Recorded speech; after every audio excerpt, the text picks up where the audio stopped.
Boa tarde, bem-vinda, bem-vindo, caro expressionauta, a mais uma edição do programa Duplo Expresso nessa tarde do dia 15 de junho de 2021. Sou Mundos Maia, apresento o programa diretamente de Berna, a capital da Suíça, onde no fuso central da Europa são 18 horas e 57 minutos, que significa que em Brasília faltam 3 minutos para as 14 horas.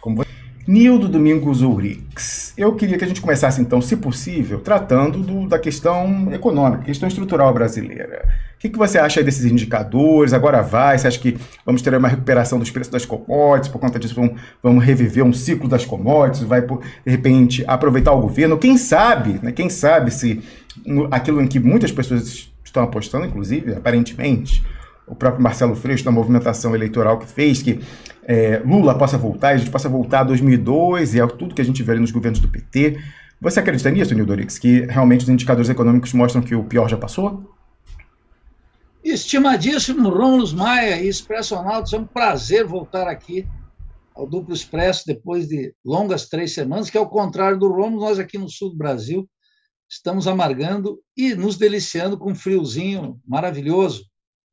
Veja, o tema da economia, é muito bom que você comece com isso, quer dizer que a gente não combinou, mas o Rômulo já introduziu, eu acho que é muito bom. Por quê? Porque, naturalmente, eu estou desde o ano passado afirmando, e creio que o ano que vem será assim, estou convicto, não haverá uma melhoria substancial da economia, nenhuma chance. O que não quer dizer que o protofascista vai, junto com o Paulo Guedes, de braços amarrados para uma eleição. É claro que não. Hoje eu vi, por exemplo, o deputado estadual do PSOL, o Rosendo, lá do Ceará, ele foi se vacinar e ele disse: vacina no braço e comida no prato. E o que está acontecendo? Essa consigna do Rosendo, que eu vi que é um deputado combativo, etc. e tal, ainda que não toca nas questões centrais, a meu juízo, como, aliás, o partido não toca, né? O PSOL não toca. A vacina do braço, no ano que vem, isso é um tema concluído nas eleições, Rom. E o governador de São Paulo, o Dória, esse playboyzinho que está aí no estado de São Paulo, ele já anunciou que em setembro todo mundo, os adultos, estarão vacinados. Quer dizer, a vacina tende, o ano que vem, ser um problema menor, ainda um problema menor do ponto de vista do contágio, da saúde pública e etc. Ainda que, claro, o Bolsonaro vai pagar uma conta por essa política verdadeiramente absurda contra o nosso povo, uma política que merece toda a reprovação, merecia um impeachment, inclusive. Mas eu não estou aqui para julgar minha posição, eu estou aqui para fazer uma análise política do que deve acontecer. Então, a vacina deve estar resolvida no ano que vem. Quer dizer que a vacina no braço, que é uma consigna atual da esquerda liberal, essa estará resolvida. A comida no prato é um tema mais complicado, mas eu tenho anunciado, já escrito, nas reuniões do Diretório Nacional do PSOL há mais tempo, que o Bolsonaro vai reanimar o programa Bolsa Família, que, turbinado do Lula, que representou aquela digestão moral da pobreza, foi tolerado e mantido pelo corrupto liberal Michel Temer e continua sendo executado, ainda com valores menores, pelo protofascista. De tal maneira que o governo não vai, o governo está se armando para o ano que vem, o ano de eleição, junto com governadores e os prefeitos das capitais, os grandes colégios eleitorais, Rom, ter ações de caráter administrativo nas grandes cidades. E o governo não ficará sem um programa chamado social. Ora, se já gastam para manter a coesão, o que custa gastar um pouco mais para a disputa eleitoral? Não tenha dúvida, será uma eleição muito disputada e, creio eu, na análise de hoje, que Bolsonaro, esse protofascista, apoiado pela coesão burguesa, chega muito forte nas eleições do ano que vem. Isso é uma previsão de hoje, junho de 2021. Com os dados que eu tenho aí. Hoje de manhã, eu sei que você não faz isso, mas eu fiz, analisei, despendi um tempo para assistir a CPI da Covid, que naturalmente dali não sai coelho. Tudo indica que está sob controle, tudo que está sendo concluído ali é tudo que a gente já sabe. De tal maneira que a questão é saber se a burguesia quer tirar o Bolsonaro. Como o Paulo Guedes segue implementando o programa de reformas da coesão burguesa, eu não vejo razão para a coesão burguesa ser tirada. E ontem, inclusive, Ron, Nildo, só uma observação sobre essa questão. Só essa informação, Ron. Ontem, num ato de convicção doutrinária, olha só, você não vai deixar de se surpreender com o que ocorre aqui no Brasil. O DEM expulsou Rodrigo Maia. Olha o luxo que está a política brasileira. O DEM, aquele partido de convicções profundas, agarrados ao capital, expulsou Rodrigo Maia. Você veja que não é tudo fisiologismo na cultura partidária brasileira. Uma coisa incrível. Ô, Nildo, realmente, dessa vez, eu tinha comentado isso aqui já com você, na semana passada eu reiterei, é a primeira vez em que eu não tenho assistido assim, uma dessas CPIs de derrubar grade e tal, que o pessoal fica comentando, porque, engraçado, me parece, já desde o início, e eu queria, até agora eu não consegui uma explicação que me convencesse de qual é a jogada.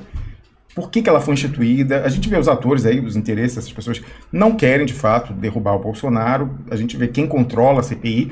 Ela vem sendo usada como um palanque pré-eleitoral, mas eu não entendi ainda o que eles querem tirar do governo.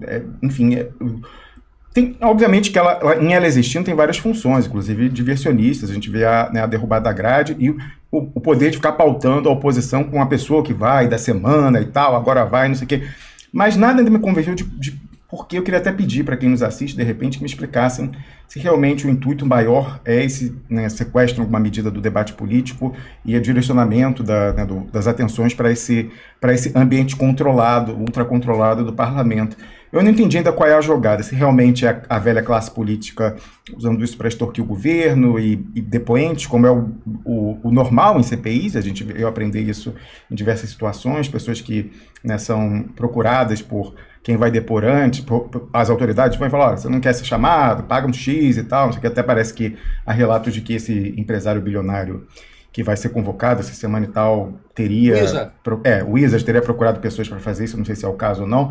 Enfim, eu não consegui entender ainda no todo se é apenas isso ou se tem alguma coisa a mais nesse caso. Mas, de fato, dessa vez eu estou passando, porque realmente não consegui ter meu interesse capturado por o que vem acontecendo ali.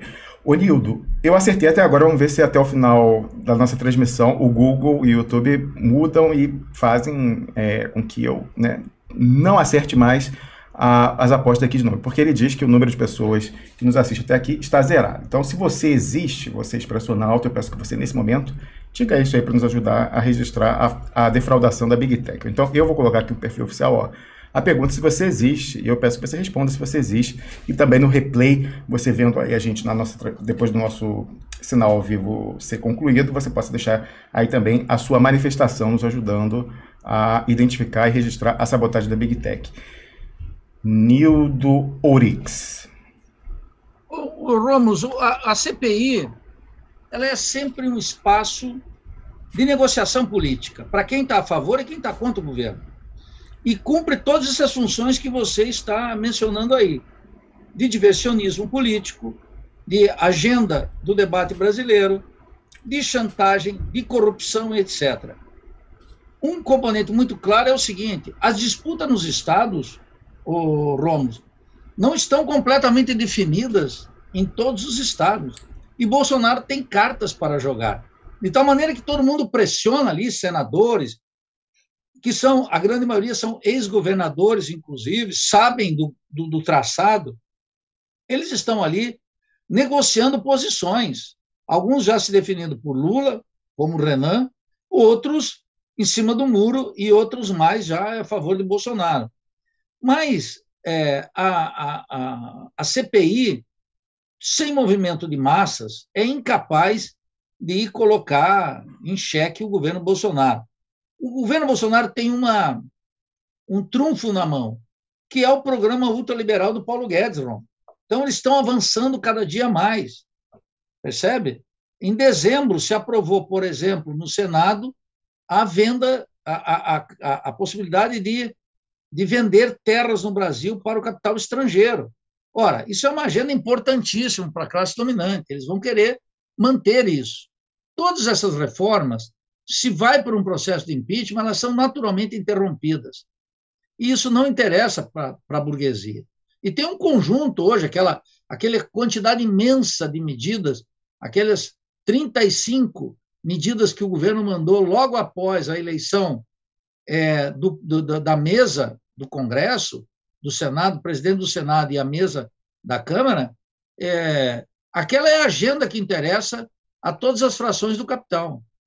E, claro, uma vez que o capital resolveu uma contradição clara com o Bolsonaro, que é o problema da vacina, a vacinação, ontem, por exemplo, foram 1 milhão de vacinados no Brasil. Se essa cifra se mantivesse, era uma cifra até razoável para a burguesia. Mas tem fins de semana, você veja que a vacinação para nos fins de semana no meio de uma pandemia, Ron. Tem fim de semana que é 250 mil vacinados. Quer dizer, isso é uma vergonha mundial, isso é um descalabro. Agora, a vacinação está crescendo e ela tende a se acelerar e talvez setembro, outubro, e isso é fundamental para o capital. O capital quer, o capital comercial precisa, pequenos e médios comerciantes.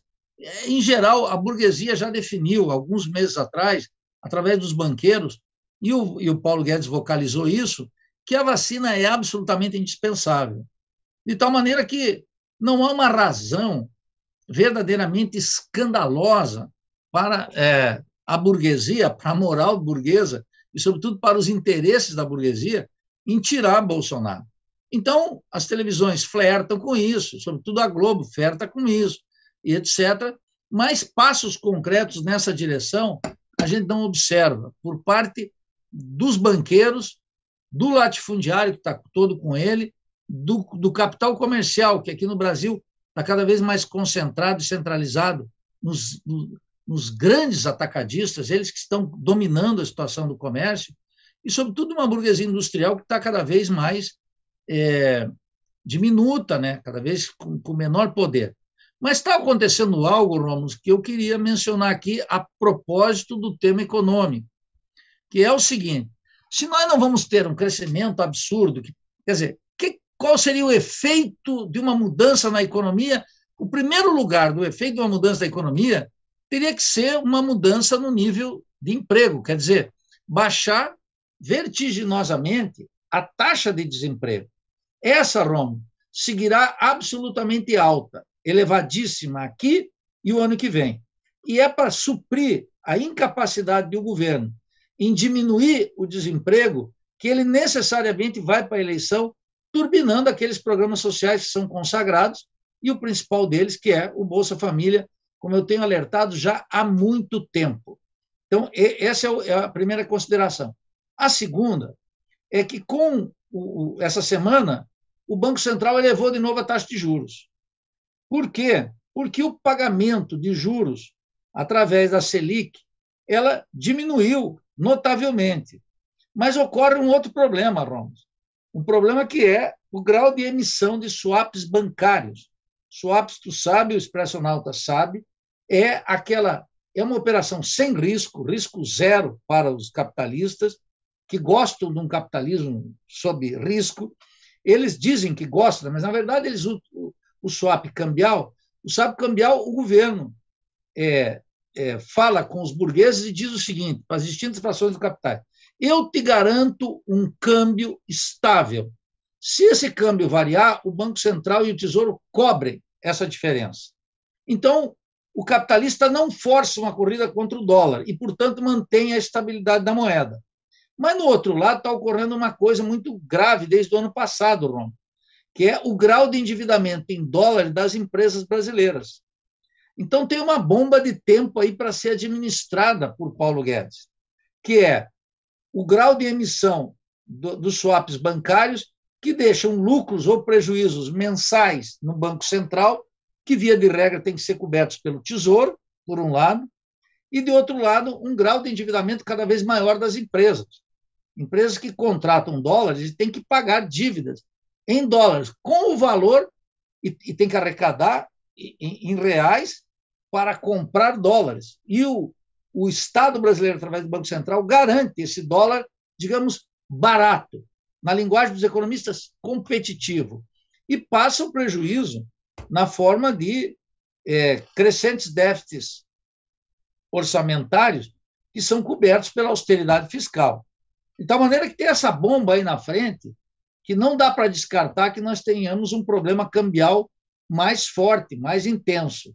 Então, nós temos duas coisas, uma possibilidade, uma luz vermelha que se acende aí muito forte na questão cambial, a meu juízo, e, de outro lado, a incapacidade do governo recuperar o emprego. De tal maneira que a única alternativa para melhorar a situação de 24, 25, 26 milhões de desempregados no Brasil é fazer um programa social um pouquinho melhor do que o Bolsa Família tem cumprido a função agora a partir do auxílio emergencial. É isso que é a carta do governo no terreno econômico. De resto, pode ter mega superávit comercial, como está tendo por aquilo que você também mencionou, que é o aumento do preço das mercadorias agrícolas e minerais no mercado mundial. Mas não temos uma gigantesca demanda da China e também não temos uma gigantesca retomada do espírito rooseveltiano nos Estados Unidos. De tal maneira que esse crescimento tende a permanecer, mas não é o suficiente para colocar a periferia numa rota de crescimento de PIB de 2, 3, 2,5%, 3%, com retomada do emprego. E, por último, Romo, é muito importante entender o seguinte, que a aplicação desse programa ultraliberal aqui destruiu a base daquele emprego de tipo industrial que nós tínhamos, especialmente em São Paulo. O grau de desnacionalização de máquinas e equipamentos, inclusive de matérias-primas necessárias para a produção industrial, são cada vez mais importados. E o superávit comercial só é gigantesco porque a recessão é brutal. E quem está pagando isso é o desemprego. Então, quando o Jornal Nacional fala com orgulho de um tremendo superávit comercial, ele não divulga a consequência necessária, que é um desemprego estrutural altíssimo, violentíssimo, no Norte e no Nordeste, muito mais elevado do que no Sul e no Sudeste, e salários em queda violentamente, Romo. De tal maneira que nós temos aí mais de metade da população economicamente ativa que ganha abaixo daquele auxílio emergencial que era de R$ 600. Situação, portanto, na área econômica, muito difícil para o governo. Mas não parece que está aí a disputa, né? Ô, Nildo, uma pergunta. A gente, no ano passado, viu muita discussão por conta da pandemia, daquela questão da teoria monetária moderna, o pessoal falando, olha aí, tal, juros em baixas históricas, e, no entanto, você menciona aí que a maior razão da inflação brasileira é a internacionalização dos preços das commodities, que vai sendo repassado, porque se a pessoa não vende no mercado interno, ela tem a possibilidade de exportar. Isso vem sendo um dos principais, a carne, etc. e tal. E, no entanto, a gente parece que esqueceu toda a discussão do ano passado e voltou àquela história dos juros para controlar a inflação, quando a inflação não é de demanda no Brasil. Você falou aí de todas as questões da depressão no mercado de trabalho e tal. E, no entanto, o pessoal esqueceu o que falava no ano passado e tal, todos aqueles economistas liberais estavam convertidos a um keynesianismo e tal, agora já não vejo ninguém batendo no Banco Central por conta desse novo aperto monetário. O que a gente vê por aí, Nildo? Inclusive o impacto disso na trajetória da dívida. Daqui a pouco vai voltar com tudo aquele discurso fiscalista. Não tenha dúvida. Não, esse discurso fiscal... Veja, vamos lá. A convicção dos economistas, sejam eles especialmente os liberais de esquerda, os keynesianos, é inferior a uma estação do ano. Muda a conjuntura, eles já mudam. Por quê? Porque eles supõem que podem estabilizar, dar crescimento, recuperar o emprego, a renda, tornar o investimento produtivo mais forte, mais importante que o especulativo, que a valorização fictícia do capital. Eles apostam nisso.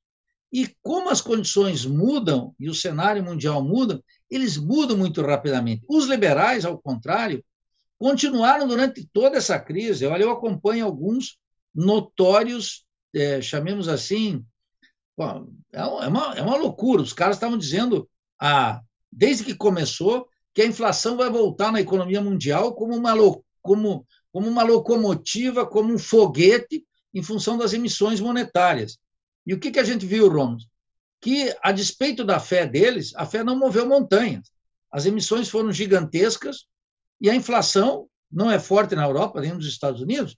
Todo mundo ainda está preocupado com o problema do desemprego e do crescimento. Mas já começou lá nos Estados Unidos o discurso de alguns keynesianos que apoiam as emissões e, portanto, são filiados, de maneira geral, a essa concepção da teoria monetária que está em voga aqui no Brasil, em alguns nichos muito pequenos da esquerda, eles já estão começando a dizer, olha, Biden está indo muito longe. Então, isso tudo depende, em grande medida, dos Estados Unidos. E nos Estados Unidos, o que conta é a produção industrial, porque eles têm um rival, que é a China. Tudo é feito de acordo com para manter a potência imperialista dominante. Né? Então, na periferia, o contrário, Romos, o discurso fiscalista, ele esteve aqui o tempo inteiro, e ele esteve não só na boca do Paulo Guedes, ele esteve também na boca de Ciro Gomes, dizendo, olha, eu não tive nenhum dia de déficit, mas o déficit já é superior a 1 trilhão, e eu sei como resolver isso. Quer dizer, essa teoria nunca foi plenamente aceita por um dado de realismo. Na periferia capitalista, a moeda que é emitida aqui, que é o real, ela precisa ter lastro. E por que ela precisa ter lastro? Não porque eu acho que não podemos emitir. Não, porque dado o grau de desnacionalização da economia, Rom, em máquinas e equipamentos, mas também nas matérias-primas intermediárias, que vai do agro à indústria, do entregador de pizza ao vidraceiro que vem na minha casa, o grau de internacionalização é tal que precisa de dólares para comprar lá fora essas matérias-primas. Então, o país, para ancorar a estabilidade do real, ele precisa ter um poderio em dólares gigantesco. E dentro do atual sistema, é impossível. Por isso que a tentação fiscalista está o tempo inteiro aqui acompanhando e calibrando, Rômulo, o calendário político. É claro que eles não vão fazer um ajuste fiscal brutal nesse momento e no próximo ano. No próximo ano, eles vão declarar que todos somos keynesianos. E todos vamos continuar fomentando o déficit e tentando calibrar o protesto social, por um lado, com políticas sociais, fazendo o possível para recuperar o emprego, que é emprego de baixa. Lembra a recuperação do emprego durante a Dilma? Durante o período da Dilma de recuperação de emprego, os empregos eram até um salário mínimo e meio, Rom. Eram empregos muito, muito baixos. E de tal maneira que, claro, na situação brasileira agora, consumida por uma taxa de desemprego gigantesca, se o sujeito ganha um salário mínimo e meio, ele já consegue estabilizar o ânimo dele. E toda a política social do governo é destinada para que não ocorra uma explosão social. E, claro, para manter as bases eleitorais intactas. Mas, de maneira alguma, eu te respondo de maneira categórica, o processo eleitoral será marcado por uma afirmação da fé em que o déficit público é o pior inimigo do homem. E eles vão aproveitar o processo eleitoral para afirmar, manufaturar uma opinião pública que o segundo mandato de Bolsonaro, ou o primeiro mandato de novo presidente, seja um mandato orientado para administrar o déficit público e, portanto, afirmar uma lógica da austeridade fiscal, que significa o seguinte: distribuir para o povo uma guerra de classes sob a forma de redução de gasto social, precarização dos serviços públicos, não recuperação do emprego e justificar empregos de baixa renda. A periferia capitalista, um país dependente periférico, Ron, não tem a capacidade de emissão de moeda própria, como pensam esses keynesianos. Esses keynesianos pensam isso porque eles não analisam o tema da dependência e do subdesenvolvimento. Se analisar isso, vão verificar que a margem de manobra é muito pequena. E vão verificar algo mais trágico ainda, Ron, que nenhuma das frações do capital apoia uma política industrial ativa, que é o núcleo, digamos, racional dos keynesianos. Quando eu escuto os keynesianos no Brasil, vai de gente como Bresser Pereira, que eu não dou a menor importância e credibilidade, a outros que são gente mais próxima, que efetivamente querem um Brasil capitalista, etc., mas eles não trabalham com o tema da dependência do subdesenvolvimento e não observam a brutal transformação que ocorreu no capitalismo latino-americano. De tal maneira que uma política industrial vigorosa, que pudesse ser feita no México, na Argentina, no Brasil, ela está completamente descartada. A burguesia agrária não quer, a burguesia comercial tampouco, a burguesia financeira detesta, E a burguesia industrial, o que restou dela, não tem capacidade de reivindicar. De maneira que a classe social interessada num processo de industrialização não figura. E se você olhar as confederações, Romo, vai verificar os políticos que representam essas frações de classe, eles tampouco estão reivindicando política industrial. A política industrial, Romo, olha, é duro dizê-lo, ela é um rosário que só é rezado por acadêmicos. E mesmo o Ciro Gomes, que é o que mais avança nessa área, são os chamados complexos muito vinculados a petróleo, medicamentos, etc., aquilo que está no livro dele, aquelas 5 áreas. E eu não vejo força social para isso. E eu sempre agito aqui algo que é surpreendente no livro do Ciro, que ele diz, nós precisamos criar uma burguesia que não seja rentista. Mas isso equivale a eu sair daqui hoje e rumar para o planeta Netuno. Essa possibilidade não existe. Então, Rômulo, esse é o quadro econômico que eu estou visualizando hoje, 15 de junho de 2021. Cenário muito difícil para os trabalhadores, muito dependente da ação dos programas sociais do governo e, pasmem, meus caros expressonautas, quando você olha a emergência da figura do Lula e mesmo agora o discurso do Ciro, que está meio de capa caída porque o Lula voltou, tu não vê lá no outro lado uma proposta vigorosa. A massa não vai acreditar na volta do Lula com saudade do primeiro e segundo mandato. Isso é um cálculo errôneo. Eu estou dizendo aqui, eu sempre estou disposto a pagar o preço por minhas previsões, mas são minhas convicções, é o que eu tenho, não as abandono. E porque eu acho que o Brasil precisa de posições muito firmes. E como os políticos se especializam em mentir, na arte de enganar, eu acho que nós aqui, os expressionautas e o Duplo Expresso, tem sido uma fronteira para dizer o que pensa. Finalmente, a gente tem que dizer o que pensa. Se estivermos errados, muito bem. Me restará a alternativa de fazer uma autocrítica e empenhar a credibilidade que a gente tem. Eu acho que esse é o cenário que está aí, é um cenário muito difícil, e eu não descarto também outra coisa, né? Turbulências na economia mundial, porque ainda tem um monte de problemas na China, na Europa, sobretudo nos Estados Unidos. O cenário dos Estados Unidos não é um cenário que os keynesianos de lá dos Estados Unidos, Romulo, estejam satisfeitos.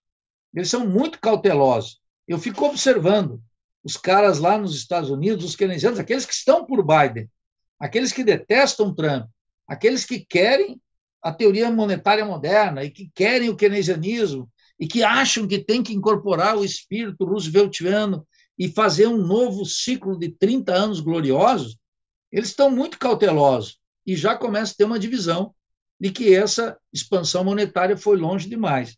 Então, a gente tem que ter muito cuidado na economia mundial. O quadro para os países latino-americanos é realmente muito difícil, e para o Brasil, em particular. Aqueles que acreditam que a volta do Lula restitui aquele cenário de 2002 são terraplanistas, não estão nesse planeta, porque, concretamente, as mudanças no capitalismo brasileiro, Rômulo e estimados expressionautas, são muito acentuadas. Então, não dá para simplesmente retomar aquelas cartadas do Lula e colocar os pobres no orçamento. Qual orçamento? O de 2002 ou esse de déficit trilionário?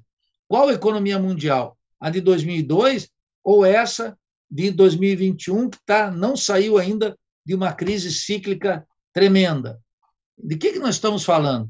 O debate entre os economistas, Rômulo, no Brasil, é preciso dizê-lo, e eu digo com muita tristeza, né, porque a nossa profissão carece de credibilidade diante do povo, por razões óbvias, né? O debate em economia no Brasil, ele é um debate muito rebaixado. Ele é um debate orientado por uma coisa simples. A grande maioria dos economistas que se dizem progressistas, na prática, eles querem ir para o Banco Central e para o Ministério da Fazenda. Eles querem fazer carreira. Eles não estão preocupados, Rômulo, em criar uma alternativa para o país. Além do que, o trabalho deles tem sido quase tecnocrático, né? No sentido que eles formulam políticas cambiais, monetárias, fiscais, etc., é como se não tivesse as classes sociais. Então, o interesse de classe não vinga aí. Ou eles creem de maneira mais inocente ainda, ou mais cúmplice, mais cínica, que com o manejo da política econômica eles podem sentar, e nessa linguagem horrorosa que anda por aí, dialogar com as frações do capital para ter suas propostas acolhidas e, num grande consenso, tirar o Brasil da crise. Eles não entendem que tem uma guerra de classes, que a burguesia veio para rapar o tacho. A burguesia, todas as frações do capital, elas vieram para liquidar a parada. E o que é liquidar a parada aqui? Quero dizer para os expressionautas, é dar uma pancada muito grande nos salários, rebaixar o valor da força de trabalho, no padrão da superexploração.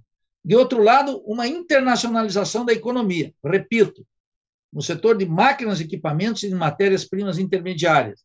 Idem. Terceiro, de aprofundar a posição do Brasil numa divisão internacional do trabalho, que é tipicamente da época de Adam Smith, quer dizer, uma exuberância industrial nos Estados Unidos, na aliança com a China, com a Índia, com alguns países europeus, e na periferia todo mundo produzindo produtos agrícolas e minerais. É isso que o Brasil é hoje. Por isso que o bordão da Globo continua navegando todas as noites no Jornal Nacional, mostrando a importância, um dia do milho, o outro dia da cebola e o terceiro das cabras, para sustentar um conceito de riqueza.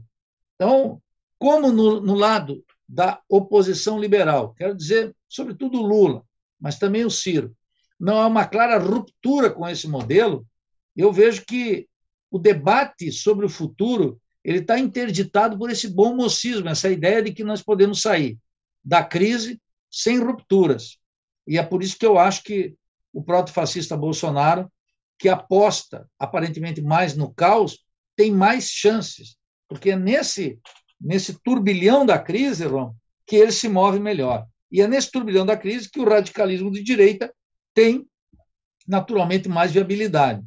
E que o radicalismo de esquerda, lamentavelmente, é recusado pela oposição liberal. Esse é o nosso problema.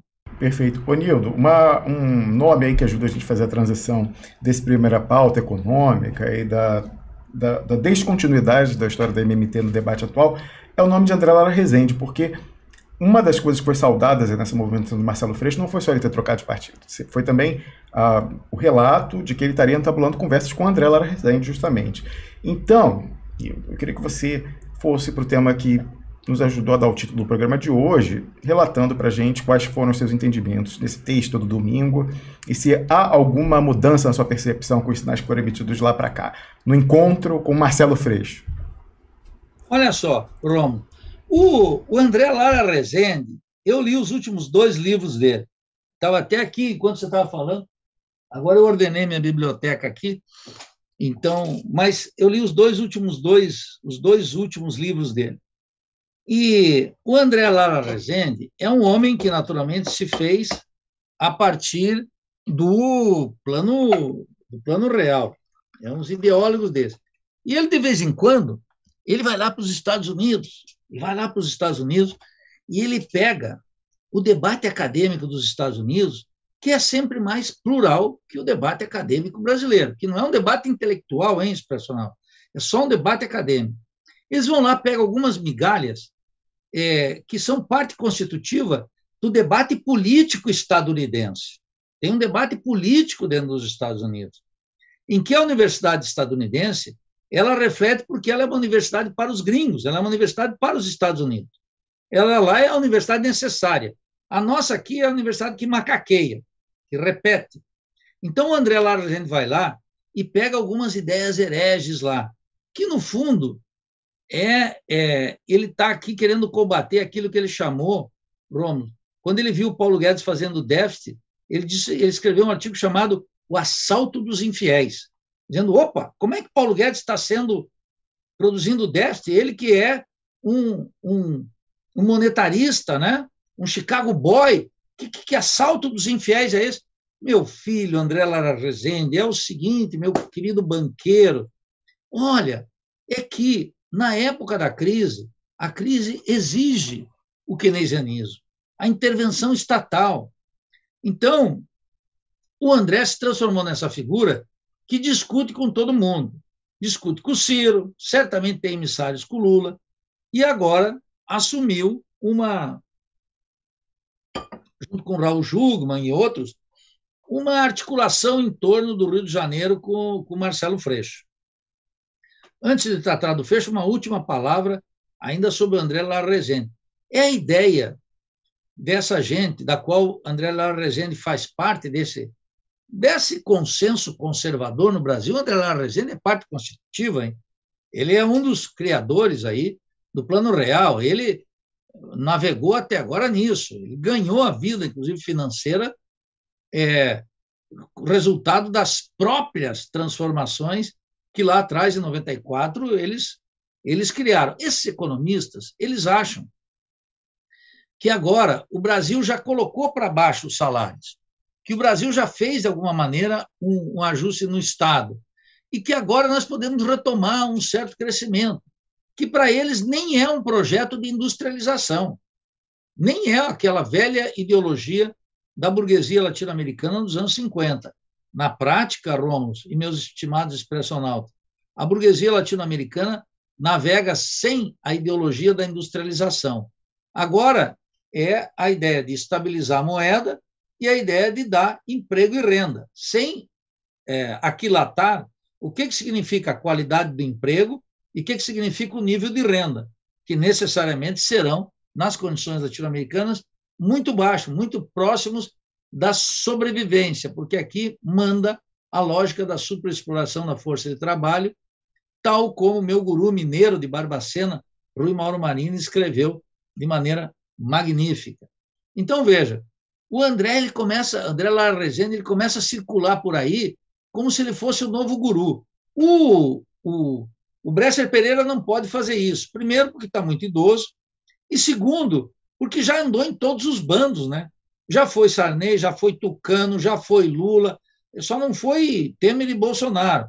É qualquer uma. Esse pessoal muda, são gente que quer ordenar o sistema e dar uma certa estabilidade para o sistema, como se isso fosse realmente possível, e contemplando pequenos interesses aqui e acolá.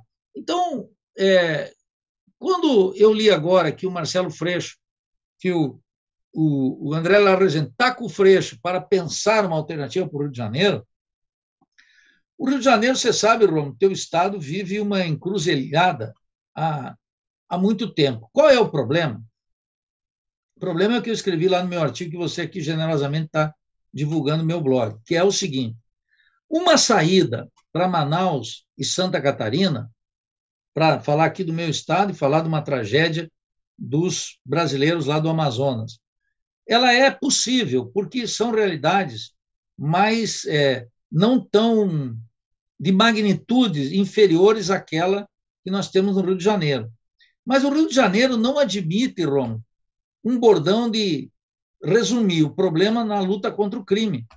Eu li o último livro do Carlos Lessa, um dos últimos livros, O Rio de Todos os Brasis. E o Carlos Lessa, que é um economista, eu o conheci, eu tratei, não era meu amigo, mas ele me doou, inclusive, a biblioteca da América Latina dele, ele fez uma doação que eu passei imediatamente para o IELA, tive boas conversas com ele, era um economista muito inteligente, sensível, culto, o que é raro entre os economistas, né? Um economista culto é quase que, sei lá, um camelo com cabeça de girafa, é um negócio, a profissão sofreu um empobrecimento muito gigantesco. Eu digo isso sem nenhuma arrogância, digo isso porque eu convivo no meio, é uma situação realmente muito grave. E o Carlos Lessa mostrava que a decadência do Rio de Janeiro, ela, ao contrário de algo que você de maneira atinada colocou aqui, o Rio de Janeiro viveu uma decadência a partir dos anos 80, muito grande, e foi concentrando o poder industrial e o PIB em São Paulo, Romulo. Então, São Paulo é o único estado que, efetivamente, na decadência generalizada brasileira, ele também é decadente, mas ele concentrou o que tinha de indústria e de emprego industrial, etc., lá.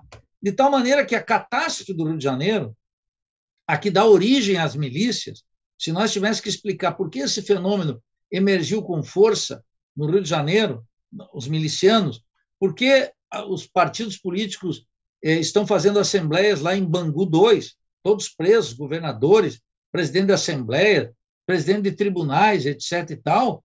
Veja, isso tem íntima relação com a decadência econômica e política do Rio de Janeiro. Econômica por causa da queda material, industrial, etc. E política porque o Rio de Janeiro, durante todo o período lulista, ele foi uma moeda de troca do Lula. O Lula nunca permitiu que a esquerda liberal tivesse força. Ele negociava com esses políticos corruptos, né? Com Eduardo Cunha. O Lula negociava com essa gente, com o Cabral, com todos esses que estavam aí. Eram amichelos do Lula. O Lula não é... Tá os comícios do Lula em YouTube defendendo o voto em Cabral por uma questão ética e moral. Então, é isso. Aqueles que... É o sistema petucano que apodreceu e caiu finalmente, de tal maneira que a tentativa de sacar o Rio de Janeiro só admite uma saída, Rom, se for uma saída nacional. Fora de uma saída nacional, o Rio de Janeiro não tem saída. Manaus pode ter uma saída, apoiada pela presidente da República, importante, inclusive no que diz respeito a emprego, renda, infraestrutura, etc. O Rio de Janeiro não cabe. Como é que você vai resolver o problema da Baixada Fluminense? São milhões. O Rio de Janeiro é um estado pequeno geograficamente, muito densamente povoado. A saída para o Rio de Janeiro só existe se tiver uma saída brasileira. Agora, o Rio de Janeiro está cada vez mais preso naquilo que o poeta Drummond de Andrade chamava a desgraça mais urgente. Então, ele está sempre preso numa... O Rio de Janeiro está muito ensemismado. E não é por um acaso que o Marcelo Freixo, que poderia ser uma disputa dentro do PSOL para o governo do Estado, ele já se antecipa e vira uma moeda de troca do Lula. Ele vai de oferecido. Veja, Romulo, ele vai e se oferece. Ele sai. Marcelo Freixo não... quero dizer para os expressionautas, isso não foi uma decisão tomada de domingo para segunda. Isso foi uma decisão longamente amadurecida. Em janeiro, eu estava lá no Rio de Janeiro e conversando com amigos que conhecem bem a história, etc. Tal, isso já circulava. O Marcelo Freixo saindo do PSOL. Isso já estava posto. Bom, é claro que essa é uma decisão extemporânea, não é uma decisão precipitada. Isso é um longo cálculo. Bem, ele anunciou isso a partir de conversa que teve com o Lula, no mesmo dia em que o Lula estava jantando com Eduardo Paes, lançando o Santa Cruz como candidato do prefeito. De tal maneira que o Lula já assinalou muito claramente, e hoje está nos jornais, o Lula dizendo, olha, eu não prometi apoio para ninguém. Porque se um dia o Lulinha, paz e amor, te prometeu alguma coisa, meu caro Rômulo Maia, não acredite, porque dura 3, 4, 5 horas, não passa de 24 horas as promessas de Lula. E o Freixo, não por desavisado, porque ele tem um cálculo político, ele está convencido de uma frente, ele quer ser ministro do Lula, ele vai para a disputa porque ele acha que ele pode fazer. O PSOL ficou em maus lençóis, porque o PSOL agora, a identidade do PSOL no Rio de Janeiro era o Freixo, goste eu ou não. Eu já anotei aqui no Duplo Expresso, lá atrás, eu disse, olha, o Freixo mudou a pauta. O Freixo abandonou a pauta identitária e assumiu uma pauta mais universalista baseada nos direitos humanos. Eu vi isso numa entrevista que ele deu para aquela jornalista independente chamada Miriam Leitão, da Globo News, daquele canal crítico que é a Globo News. Então, ele foi lá e ele descartou completamente isso. Eu vi outro Freixo. O Freixo que se elegeu deputado federal já era outro. Não era da comunidade LGBT, dos negros, da favela. Ele já era outro. Saiu da pauta identitária. Eu anotei isso aqui, o expressionauta pode buscar que ele vai encontrar. E o Freixo seguiu, então. Não é uma decisão tão...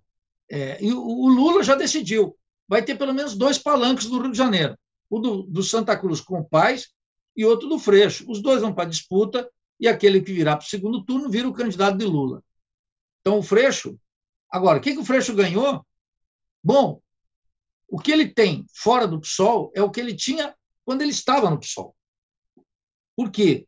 O PDT, quando o Freixo se lança candidato, o PDT diz, bom, agora eu não posso apoiar o PSOL, eu vou ter que ter candidato porque o Freixo está com o Lula. E o Ciro vai ter que ter candidato próprio. Então, a ideia de uma frente, o Freixo ser um nome de uma frente, acabou por completo. Ele poderia tentar isso pela via do PSOL. Fora do PSOL, no PSB, sob a proteção de Lula, nós vamos ter todas as candidaturas. O PSOL, por sua parte, vai ter que ter um candidato. Mas é um candidato que, por maior que sejam suas virtudes, não tem a menor capacidade para passar no segundo turno. Quem vai ser? Tarcísio? Talíria? Quem vai ser? Chico Alencar? Glauber Braga? Ninguém vai querer segurar essa, porque candidato a governador vai ficar sem mandato, se for deputado federal. Se for vereador como Chico Alencar, não. Mas eu não creio que o Chico Alencar ou o Tarcísio vão querer encarar essa. Não creio, em princípio. Só se forem forçados por uma pressão tremenda. Então, veja que a situação do Marcelo Freixo hoje é uma situação muito precária e depende de um conjunto de outros fatores. Quem é que será o candidato da direita no Rio de Janeiro? Quem é o candidato de Bolsonaro? Bolsonaro está liquidado no Rio de Janeiro, se há 2 anos ele teve 70% dos votos no segundo turno. Percebe como é que é? Então, o Freixo assinou uma carta que é a carta lulista. E hoje eu estou lendo no jornal, Rom, que os recados do PT para o PSOL lá em São Paulo é para que Boulos seja candidato a deputado federal. Porque lá, o PT, ao contrário do que faz em todos os estados, a ordem do Lula é muito clara, Rom. A ordem do Lula é: entreguemos os estados para ganhar a presidência. E como nós estamos muito golpeados pela crise, pela campanha antipetista, etc., vamos compor nos estados, exceto São Paulo. Então, Lula está forçando, naturalmente, que o candidato dele seja o Haddad. E não vão querer entregar para o Freixo. O Freixo, nós sabemos, é um lulista de carteirinha. Desculpa, o Boulos é um lulista de carteirinha. O Boulos era antes de entrar no PSOL, agora, e se ele sair, ele é, sobretudo, um lulista. No ideário, na forma de falar, na concepção, nas alianças, na rapidez com que sai do movimento social e tenta ensaiar uma carreira política. Então, o Boulos, quer dizer, o horizonte intelectual e político do Boulos é o horizonte intelectual e político do Lula. Ele não agrega absolutamente nada, exceto o fato de não ser petista e de não estar envolvido na corrupção. Só. O resto, não. O Lula, inclusive, tinha um passado muito melhor, porque era líder sindical, né? Com todo respeito à luta dos sem-teto, os sem-tetos não têm a capacidade de estruturar uma proposta política como tinham os metalúrgicos na década de 80, e no combate contra a ditadura. A situação é completamente diferente. Então, cada vez mais, o Boulos se afina como um político da ordem, um político da administração da ordem burguesa com sensibilidade social, com os pés sujos de barro. É isso que ele faz. Nada mais. E cada vez com os pés menos sujos de barro. Ele está cada vez mais frequentando a política dos partidos, dos acordos, né? Sentar com os representantes do Republicanos é uma coisa verdadeiramente espantosa, né? Como é que o Boulos senta com parlamentares, dirigentes do partido dos filhos do Bolsonaro? Quer dizer, isso mostra que não tem escrúpulos na ação política. Eu digo claramente, não tem linha. Diz assim, até aqui eu vou, para lá não. Porque eles acham que o Brasil ainda está nessa de ficar aceitando qualquer coisa, que o Brasil é uma ordem de pragmatismo, que nós vamos ver na eleição do Peru, depois quando a gente entrar aqui, Ron, que isso não vingou lá no Peru. E também não vingou no Equador. É coisa diferente. E também não vingou no Chile. Então tem um clima latino-americano aí que a gente tem que ler a contrapelo do que a mídiazinha faz aí, sobretudo a mídia oficial, ou o Piguinho Vermelho, como tu chama, que faz um cálculo rosa do que está acontecendo. Então, lá em São Paulo, o PSOL também está entrando nessa. E o partido está às vésperas de ter uma decisão, consolidar a partir do Congresso que está sendo feito em meio de uma pandemia, em setembro, de apoiar o Lula no primeiro turno. Qual é o drama? É que no PSOL, Romulo, vamos colocar as coisas claras, meus camaradas expressional. Tem aqueles que são Lula no primeiro turno e tem todos, quase a imensa maioria, exceto esse que vos fala, que é Lula no segundo turno. Então, todo mundo é lulista. Por quê?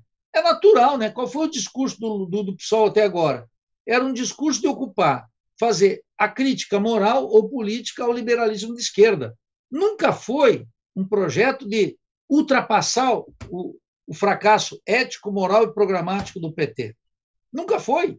De tal maneira que, quando o Lula volta na cena, aquela substância na qual o PSOL navegava é apropriado pelo seu próprio dono, que é o Lula. Ele volta e pega tudo. No Rio de Janeiro, ele pega mais fácil, dado a geleia geral, que é o Rio de Janeiro, no sentido de não ter partidos definidos e não ter um político que diga até aqui vou, mais não. Não tem. O Rio de Janeiro se caracteriza por uma transgressão das fronteiras e, na grande maioria dos casos, sem princípios. Né? Com quem que o pai já não transou? Com todo mundo. Com quem? Isso é uma loucura. E agora o Marcelo Freixo está entrando nessa, porque ele está querendo discutir com todo mundo. Claro, sempre em nome de uma boa causa, né, Rom? Ninguém assume uma política de risco se não for em nome de nobres objetivos, né? Então, contra a milícia, e o bordão definitivo, civilização contra a barbárie. Então, aí se justifica todo tipo de oportunismo eleitoral, carreirismo político, etc. É isso que não dá. Então, o PSOL ficou numa situação muito ruim, não pela saída do Freixo. Isso que eu queria concluir aqui para você, Ron. Só entre nós aqui. Vamos discutir só entre nós aqui. Só entre nós mesmos, porque o Google diz que ninguém está assistindo a gente. Então, só entre bom, nós. Então... Se você quer me ajudar a dizer que isso não é verdade, chega aí no chat ao vivo, você está vendo a gente pelo VK, vai lá rapidinho no YouTube, dá uma curtida. Não passamos de 1.000 curtidas, mais de 1.000 pessoas assistindo e, no entanto, não passamos de 1.000 curtidas. Dá sua curtida, deixa seu comentário, seu alô, diga de onde você está dizendo e faz sua fezinha. Qual que é o chihuahua do dia que está aqui dentro da minha camisa? Nilton, tem uma pergunta para você, conclui aí o raciocínio, mas eu queria que você comentasse o seguinte... Você falava aí, isso está refletido no seu artigo, que o PSOL está dividido entre Lula já no primeiro turno e Lula no segundo turno. Mas por que então que o Freixo, que você fala que essa mudança de partido sinalizaria já essa adesão desde já, por que ele precisou sair do partido então? Por que ele precisou ir para o PSB? Por que foi um passo importante para esse oferecimento, como você falou, ao lulismo? Bem, bom, vamos lá. As duas coisas. Primeiro, só para concluir o anterior, e eu respondo com precisão essa tua questão, que não é um detalhe. Veja, o PSOL nasceu de uma costela do PT. E o Boulos, tanto o Boulos quanto o Freixo, ambos se alimentaram nessa toada.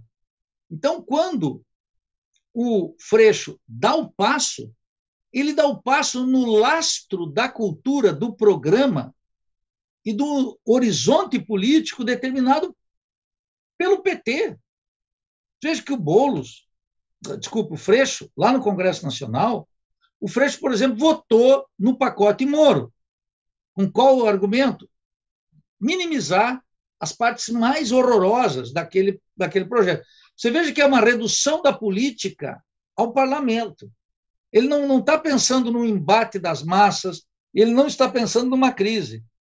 Ele acha que a esquerda cabe ser uma espécie de corregedoria da ordem burguesa e daquilo que sai mal no país. E a esquerda tem que dar uma alternativa dentro da ordem. Dentro da ordem, o partido que, por excelência, é a representação de esquerda, é o PT. E o PSOL nunca arriscou o seu futuro no que eu chamo um radicalismo político. Jamais. Ao contrário. Evitou sistematicamente um radicalismo político, evitando a definição programática pelo socialismo, aprofundando o programa e, sobretudo, fazendo alianças que garantam bancadas e crescimento parlamentar antes de que compromisso profundo com a mobilização do nosso povo. Quando o Marcelo Freixo dá esse passo, ele está no embalo, digamos assim, Ron, natural do partido, que é o que a gente está verificando do Iapoque ao Chuí, a necessidade que o PSOL sente por sobrevivência partidária, mas, sobretudo, por identidade programática com o lulismo, seja lá o que isso significa. Eu não sei o que significa o lulismo, exceto o engano ao nosso povo, que eu digo claramente. O Lula está fechando com a classe dominante. Por isso que ele rejeitou, na primeira entrevista que ele deu lá nos sindicatos bancários, lembra? Ele disse, não se trata de frente de esquerda. Ele já assinalou, vai ser uma frente ampla. Quão ampla? O máximo possível. Todos os que estiverem contra Bolsonaro. Latifundiários, banqueiros, industriais, Embaixada de Washington, Partido Democrata, Vaticano, evangélicos, todo mundo. Tudo que couber. Quer dizer, qual é o cálculo que está errado aí? O cálculo que está errado é o fato de que o Brasil mudou radicalmente. Então, a decisão do Freixo, mais do que extemporânea, e você, quando faz a pergunta, naturalmente está dizendo, bem, se ele não ganhou nada em sair do PSOL, é uma posição irracional. Não, é um desdobramento tão natural quanto o Freixo dizer o seguinte, meus camaradas, vocês do PSOL que estão me criticando, eu me encontro com vocês no segundo turno das eleições presidenciais, todos votando no Lula. Mas já lá, eu que me antecipei, eu posso já estar com a condição de ministro de Justiça, de Cidadania, de qualquer coisa. O Freixo está apostando numa carreira política para além do Rio de Janeiro. Agora, ele também está apostando, Romulo, de que se ele se eleger governador do Rio, ele sabe, ou calcula, ou espera, que o Lula eleito será a última eleição do Lula. E o Lula vai ter que escolher alguém para sucedê-lo. Esse é o cálculo do Freixo, é o cálculo do Haddad, e é o cálculo de muita gente. Bom, o Lula não vai passar pelo 4º mandato, porque ele já vai ser octogenário. É isso que eles pensam.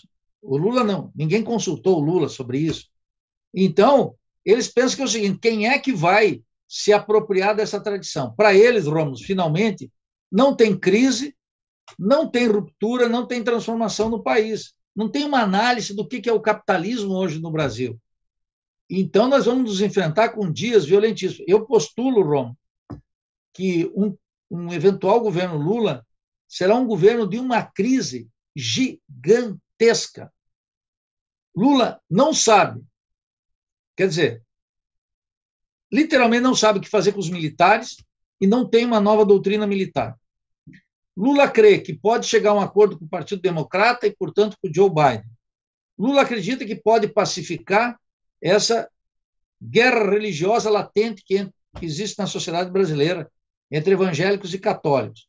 Lula acredita que pode, com programas sociais, minimizar a miséria e fazer uma digestão moral da pobreza numa escala maior do que ele fez no seu 2º mandato.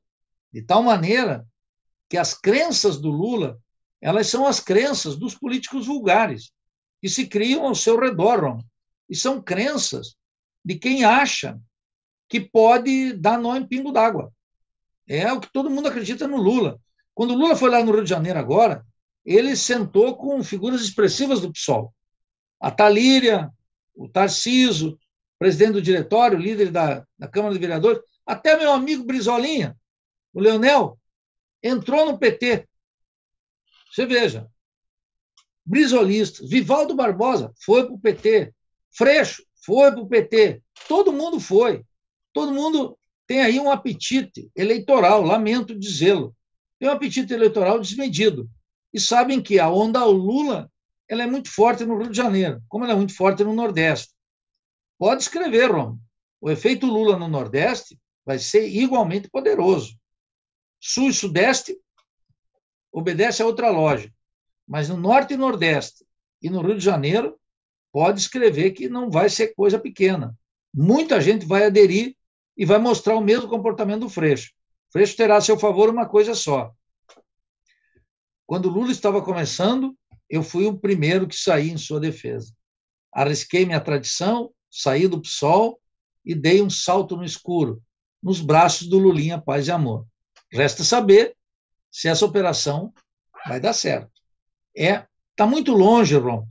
Está muito longe, a crise é muito grande, a Embaixada de Washington está aí, desculpe, os militares estão aí, Bolsonaro está aí, os protofascistas estão aí, não é fácil. Eu acho que tem um cálculo muito simples. Eu concordo totalmente com você, Nildo. Engraçado, posso estar errado, quero estar errado, mas eu não vejo alguma coisa está aí guardada nas cartas para, ou se a coisa estiver muito amarrada, muito controlada, levar ao ápice do Lula ser derrotado na urna, seja Bolsonaro na reeleição, se isso aí não tiver viabilidade, uma terceira via da Bolsa do Colete, com Santos Cruz, General Santos Cruz na chapa, né, cabeça ou vice, enfim, ou se a coisa não tiver muito controlada, uma substituição. E, engraçado, a gente ouve aí, né, uma conversa como se algumas pessoas tivessem algum ceticismo com relação, já tem aí algumas personalidades importantes da política e tal, que participam dessas conversas bastidores, com algum ceticismo se o Lula quer mesmo ser candidato, porque eu concordo com você, né, estruturalmente a coisa está muito difícil, e você vê, né, o que foi o mandato da Dilma Rousseff em 2015, aquela reeleição. As condições materiais estão muito piores hoje em dia do que estavam em 2015, né, em 2022, 2023.